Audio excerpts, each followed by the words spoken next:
Salud, seguimos acá con la cobertura en Gen Con y estamos ahora mismo aquí en el booth de Palindrome Games con Legend of the Five Rings y estoy bien pompeado porque este es el primer juego que vamos a tener, que es básicamente un juego de computadora, pero también es como un juego táctico. Y tenemos aquí a quien es el Game Director. Hi, thank you so much for the opportunity to be here with you. You mentioned that you guys are for Sweden? Yes. Okay, and this is your first time at Gen Con? You've been here before? Second time. Second time? Last year we just announced that we were working on something. Okay.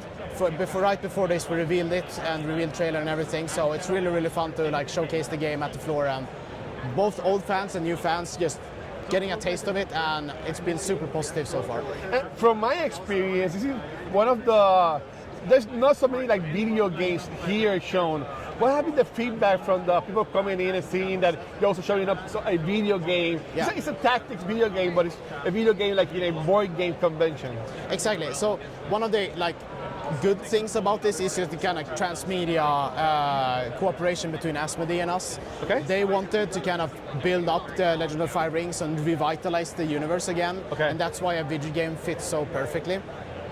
And there is this kind of bridge as well that many other companies are like trying to explore. For example, Warhammer had the Rogue Trader and all of their other games here last year. So it's really appreciated because there is such an overlap between digital games and board games, and it's also really fun to see the different things that you can do with different media, basically. Okay, I see. Okay, so what I'll be doing is the play test. Yeah. Right? Okay. So basically, a la gente que está viendo aquí en pantalla, lo que estaban viendo es, y lo voy a jugar con una mano porque es con el mouse, pero es el playtest que todo el mundo aquí en la convención puede jugar. Pues vamos a tener el comentario del director de juegos, que es espectacular. Okay, so I'll just go ahead and click here, play. Okay, I'll do my best. Okay. Okay, so what is Legend of the Five Rings about? So Legend of the Five Rings is an older franchise built in the 90s. Okay. It was first a card game and then an RPG. Oh, But it's okay. basically a fantasy Japan where there's different clans that are vying for power. Little bit like Game of Thrones in a sense. Oh, okay. So- and I'm in the Shadowlands right now. Yes, so in the south there's the Crab clan, which is this kind of brutish warrior clan that really doesn't care about politics. Okay. And they are defending against something called the Shadowlands, which is this kind of demon infested hellish landscape that they always try to suppress in a sense. Okay. But in this game, you're following Hida Ushi and Hida Sukune, which are the kind of... So these two. Yeah, Hida Ushi is the only one we have in the demo right now. Oh, okay. But they have been tasked to getting out into the Shadowlands, so it's almost as a suicide run almost. Okay. But they need to try to figure out a mystery basically. So you as a player are following their journey, but you also have the kind of player journey at the same time. Amazing. So this is my party. Exactly. Let's say. Okay, and I'll be using Hida. So you're using all of them? I'll use all of them, okay. And in this game, which is a roguelite, where you go over and over again out into the Shadowlands. Oh, it's a roguelike game? Yes. Oh, okay. So you're doing this by resolving combat with an auto battler basically. Okay. Because we are a strategy game studio at our core, but we wanted something that's more approachable. Okay. And that's because we want the player to kind of lift the view and do the decisions on a macro level. Which characters am I using? How am I building them? How am I leveling them up? Rather than having like specific movements, orders or something. Ah, this is amazing. Okay, so let's say I could start with whichever of the three characters, or do I need to follow this order? No, so what you're doing now is you're deploying them, and Okay. you kind of need to analyze how the battlefield looks and how the different characters are Okay, moving. so I got this 7 enemies. Exactly. I got 3 of them. Do they have a different information? For example, I got the Berserker. So yeah, so the Attack Berserker is power. more of the tanky person, so you Okay. probably want the tanky person to run in first. Okay. Then you have the Witch Hunter, which is the more of the spellcaster, a ranged unit. see. And then you have the Hiruma, which is a scout, the kind of ninja that wants to backstab people. Okay. So you want to kind of drag and drop these guys in positions that you think are advantageous, and then you just click start battle and hope that the units do their job, basically. Okay, so I'll just move them where I want to be and then start battle? Yes. Oh, okay. Do they have like a... Oh, I can only move them on the Yes. spaces here. Okay. Okay. And she... That's a scout part? Yes, you gotta click it on the scout. No, but then they'll attack her from... Okay. So it can go on And you... So you can either unequip that be from here. Okay, and then do I need to like make an attack or just press start battle? Press start battle. There you go. So in the beginning, you're meeting goblins. Okay. And the goblins are quite weak. However, as you can see, your health is dwindling, and health is a really important resource in the Shadowlands. So the more and more and further in you get, the more the deployment will take effect and how you actually position your characters, because you want to deal as much damage as possible but take as little damage as possible in a sense. Okay, so it's mostly more strategic way in regards of the gameplay. And this is also where the gist of the game comes in, because right now you will get cards, and cards in our game represents unit abilities in a sense. So each of these cards can be an ability that you can assign to a character. These cards are specific classes, but this card can be assigned to any character. I can only select one. Yeah. So some of these abilities are passive, so they will just be active all the time, but some of them are active abilities as well. So this one will trigger every 7 seconds. So for example... Also, I could be, so it is continuous. Exactly. So you're basically programming your units and how they're supposed to work on the battlefield, basically. Okay. But if you're choosing healing, that is good maybe long term, but then you're losing out on damage. So it's always about like weighing the options of short term versus long term. I'll only be able to use like one card at a time. For example, in the future, as I get more experience with the characters, would they be able to, for example, one of them had the healing, but all the other ones have the power in attack and all that? Okay. So you will gain more and more like card slots as the game goes on. In this demo, you have a couple of slots already unlocked, so that's easy peasy. Okay. But in the future game, like having that kind of ability of leveling units and really trying to figure out like, do I want more card slots or do I want them to have like more stats so the abilities are stronger? And that's again like the long term versus short term is both in the runs but also in the meta game that you need to consider. This is amazing. Okay, so for now, let me pick the healing card. And would this go to one specific character, or will you just go to the party itself? So you will be at this new level, you will be assigning it to any character that you want. But of course, the abilities in itself here we go. are scaling with different stats. So if you're going into the inventory right now, it's down to the right. Here? Okay. Yeah. And if you hover the ability, you can see that the ability scales with a specific stat. So elemental power. Well, as you already know, you have a witch hunter which is strong in elemental power. So that the ability would be good for that character. So I just drag it to her? Yes. Oh, so they got the spaces here for the cards. Yes. So Hiruma will only be able to use one. Yeah. Okay. Will in the future they'll be able to add more cards? Oh, this is okay. Okay. This is picking everything that I love. So that spellcaster will now cast that ability like every 7 seconds. And of course there's multiple stats that can affect like how powerful it is, how often it's cast. And of course there's other abilities that might like change how it actually works. Okay, so for now I just go ahead and click the X. Okay. And also in the Shadowlands, you will notice more and more environmental effects. What is this blue thing over here? Exactly. So, for example, you have a swamp which slows down enemies and yourself. So you kind of need to figure out, like, do you want to meet the enemies in here or do you want to lure them into that? And you also have boost tiles, which helps you boost specific stats. So, as we talked about elemental power, if you hover that specific tile, you see that you gain additional elemental power. So, putting your witch hunter there would be very, very beneficial. Okay. So yes, let's do that. Okay, and this is the tank. Let me just put them here.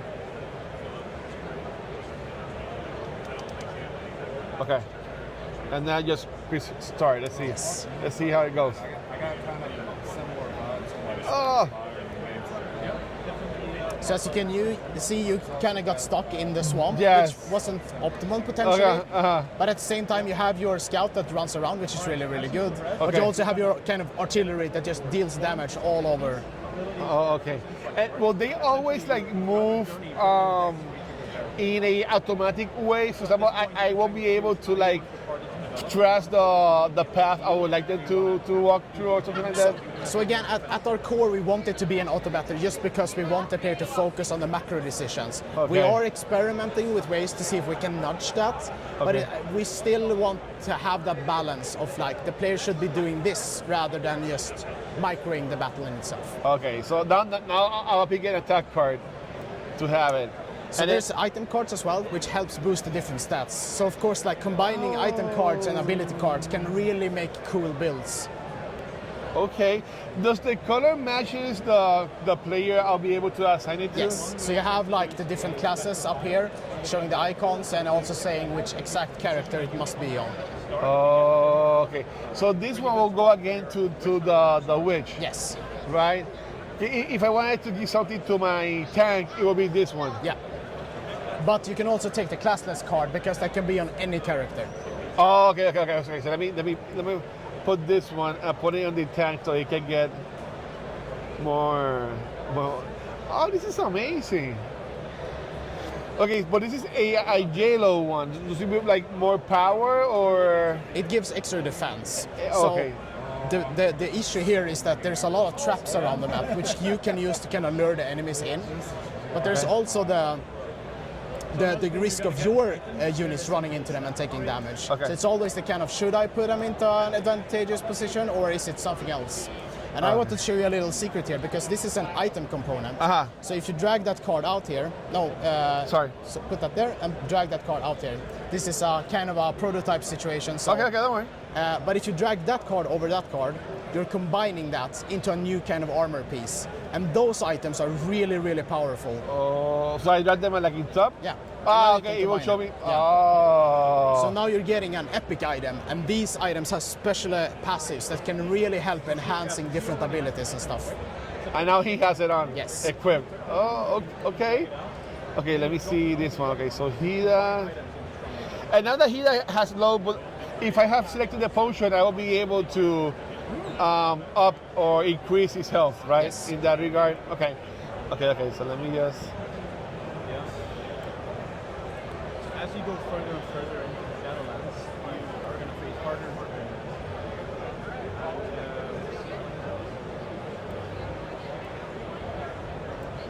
Okay, I see here. This is great. It's very like tactics type of Two thing. questions. So are these promo cards that come from test playing the game or something? Yeah, it's just a La que está promo súper and cool el juego. replicas of the cards in game, basically. And then second question. So is it like RPG? No, mataron a alguien. Is that how it's set up? It's a roguelite, but it's also a genre mix of both strategy and RPG like Creo que mechanics and stuff. mataron So a alguien. it's an Pero en adventure, reward. basically. Vamos a ver. What do you got to do to get the promos? You can take one if Mira, you aquí want. ahí se pick one boom.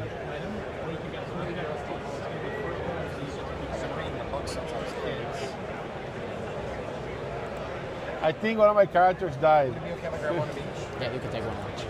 So what you gain now is fortitude, which Okay. helps you kind of bring confidence to the party, and that can really help you like customize and pick a path. Do you want more characters on the ground or do you want more cards? Now you chose more cards, which is super powerful because all of a sudden all of the characters can do really, really powerful stuff. Okay. What I think while playing, I think one of my mage died. Yes. Oh, Okay. Your mage is still alive, but Okay. so in the demo they're unfortunately dead. But Okay. in the full game they will be down, and you will have opportunities to revive them. But Oh, okay, reviving okay, them okay. will cost resources, and those resources might be useful for something else. So it's always again like this: is it good for the long term or the short term? But if This is like a boss battle Yes. right now? Okay. but you can try this first before we go into like the meta game after this. Okay. So these are So these cards are kind of useless now as he is he's dead. dead. Okay. But for example, this one, I see how a space here. Yes. I can drag it to her. Yeah. Okay. And this one, I can put it to him. Yes. Okay. And then, okay, so this is a bad guy. So the different bosses in the game are there Yes. to kind of challenge the player really. And this boss has an ability to throw his axe, which means that the casters behind your like tanks might be vulnerable still. And the bosses are really there to like keep the player flexible in a sense. You can't really just go for one build and think that you're Yes. safe. There must be like different unit compositions and potentially other cards that can help you during these kind of boss battles. Okay. But you have lifesteal, which is really, really good, and you have shield, which is also really good, so you might have a shot. Okay.